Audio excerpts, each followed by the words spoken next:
चलिए आगे बढ़ते हैं और बात कर लेते हैं उस सियासत की जो छठ पूजा से पहले शुरू हो चुकी है।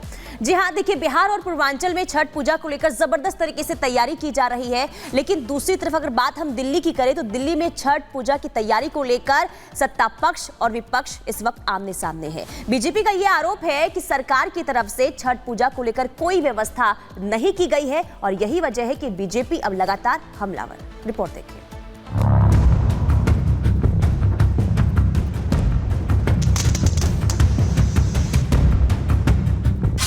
दिल्ली में मौसम अब तेजी से बदल रहा है।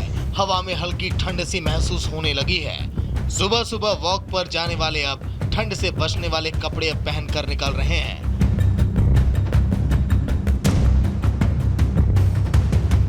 लेकिन इस बदलती तस्वीर के साथ ही यमुना नदी का रंग भी बदल गया है। कुछ दिनों पहले तक जो नदी ऐसी दिखती थी वो अब ऐसी सफेद गंदे झाग से भरी हुई दिखाई देती है। बीते कुछ दिनों से नदी के स्तर का तो पता नहीं, इस गंदी झाग के स्तर में जबरदस्त इजाफा हुआ है और साथ ही इजाफा हुआ है इसे लेकर हो रही राजनीति में। अब जैसे जैसे छठ का पावन त्योहार नजदीक आ रहा है, यमुना के प्रदूषण को लेकर सियासी पारा और भी हाई होता जा रहा है। यमुना नदी में छठ पूजा का महत्व है, क्योंकि छठ पूजा का जो पौराणिक महत्व है वो बहते जल में सूर्य देव की आराधना और अर्घ देना होता है। लेकिन दुर्भाग्य से दिल्ली में ऐसी स्थिति यमुना घाट पर नहीं है और हर बार हम झूठे वादे सुनते हैं कि माँ यमुना की उस दिन डुबकी लगाने के बाद हमने अपने मन में भी ये प्रण लिया है कि माँ यमुना को स्वच्छ करेंगे, निर्मल करेंगे। और आने वाला छठ पर्व, इस बार की मैं गारंटी नहीं लेता क्योंकि दिल्ली में एक भ्रष्टाचारी सरकार है। आने वाले छठ पर्व पर भारतीय जनता पार्टी की सरकार बहते यमुना के पानी में छठ पर्व मनाएगी। छठ से पहले यमुना नदी का प्रदूषण स्तर भी खतरनाक स्तर पर पहुंच चुका है और यह प्रदूषण लगातार बढ़ता जा रहा है। पानी में अमोनिया की मात्रा काफी ज्यादा बढ़ने की वजह से सफेद झाग की चादर पानी के ऊपर तैर रही है। सवालों के घेरे में दिल्ली के ट्रीटमेंट प्लांट भी हैं, क्योंकि जिनके कंधे पर पानी को साफ करने की जिम्मेदारी है वो क्या पूरी तरह से काम कर पा रहे हैं? 23 करोड़ का स्मोक टावर बनाया है, वो काम नहीं कर रहा।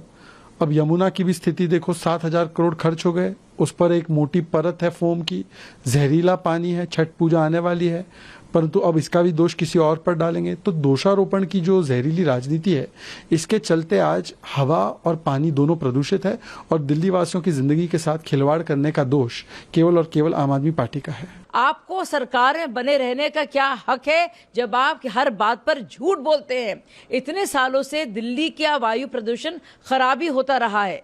बहुत ही जल्दी छठ पूजा होने वाली है। आप सोचिए, जो जहरीले झाग में हमने देखा था ना यमुना में, आप सोचिए कि पानी की क्या हालत है।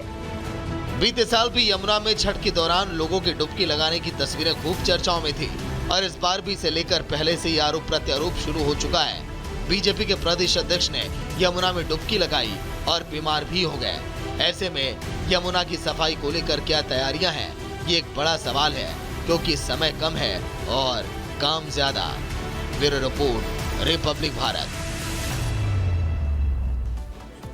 तो हर साल छठ पूजा जब जब आती है, सियासत ऐसे ही व्यवस्था को लेकर देखने को मिलती है।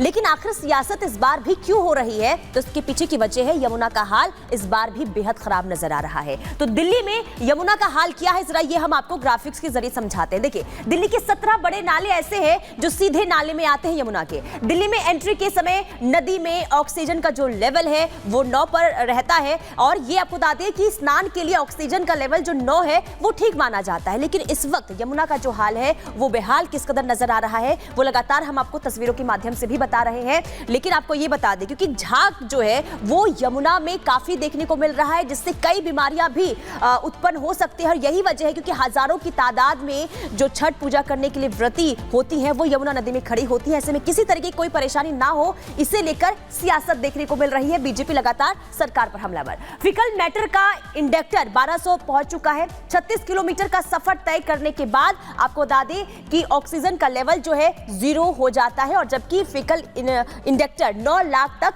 हो जाता है और रोजाना 3.5 बिलियन लीटर से अधिक सीवेज यहां पर आता है। तो आप खुद समझ सकते हैं कि यमुना की स्थिति किस कदर बनी रहती है। तो दिल्ली में करीब 37 सीवरेज ट्रीटमेंट प्लांट है, सिर्फ 35 से 40% पानी ट्रीट इस बार हो पाता है और बाकी का जो पानी है वो गंदा ही रहता है। और यही वजह है कि इस वक्त जो है यमुना का जो प्रदूषण स्तर की अगर हम बात करें तो वो बेहद खराब लेवल पर पहुंच चुका है। और इसी को लेकर लगातार अब सत्ता पक्ष और विपक्ष आमने सामने है। और देखिए लगातार जिस तरीके से त्योहारी सीजन है, त्योहारी सीजन में अगर हम बात करें दिवाली की, तो दिवाली में तमाम स्टेशनों की तस्वीर हमने देखी। रेलवे स्टेशन पर भारी भीड़ जो है वो उमड़ी और इसके बाद जो व्यवस्था है वो चरमरा गई और इसके बाद सवाल भी खड़े हुए। लेकिन अब मौका है छठ का। छठ के मौके पर केंद्र सरकार कोई भी कोताही बरतने के मूड में नजर नहीं आ रही है। यहाँ पर व्यवस्थाएं की गई है अतिरिक्त ट्रेनों की और इसके साथ साथ खाली अतिरिक्त ट्रेनें ही नहीं, इसके अलावा स्टेशन पर भीड़ को मॉनिटर करने के लिए भी तमाम व्यवस्थाएं की गई है। खुद यहाँ पर देखिए रेल मंत्री शुक्रवार को दिल्ली रेलवे स्टेशन तक पहुंच गए। क्या कुछ पूरा मामला इस रिपोर्ट के जरिए आपको दिखाते हैं।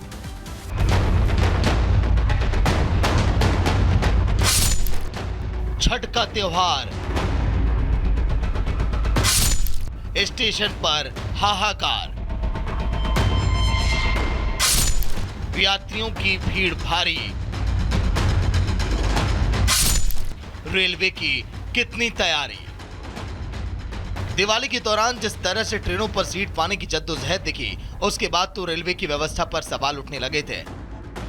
स्पेशल ट्रेनों को भी चलाया गया, लेकिन ऐसा लग रहा था मानो भीड़ कम ही नहीं होगी। इसके बाद तो बांद्रा टर्मिनल पर भगदड़ भी मच गई, कई लोग इसमें घायल हो गए। लेकिन अब मौका छठ का है और एक बार फिर स्टेशन पर भीड़ अब बढ़ने लगी है।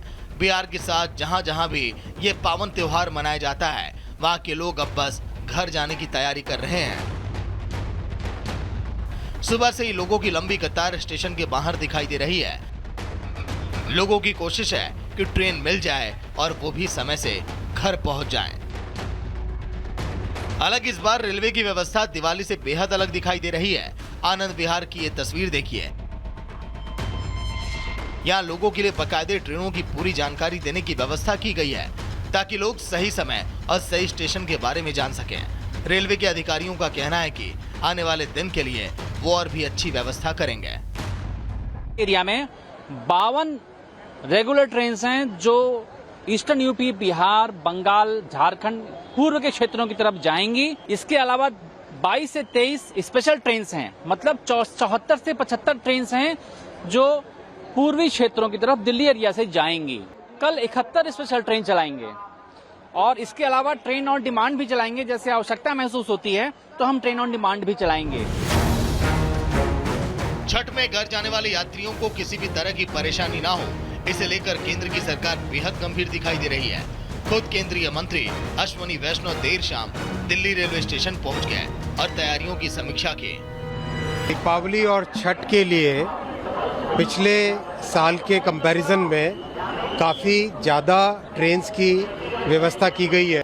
7,435 स्पेशल्स चलाई जा रही हैं और भी इससे करीब 150 और बढ़ाने की व्यवस्था हो रही है।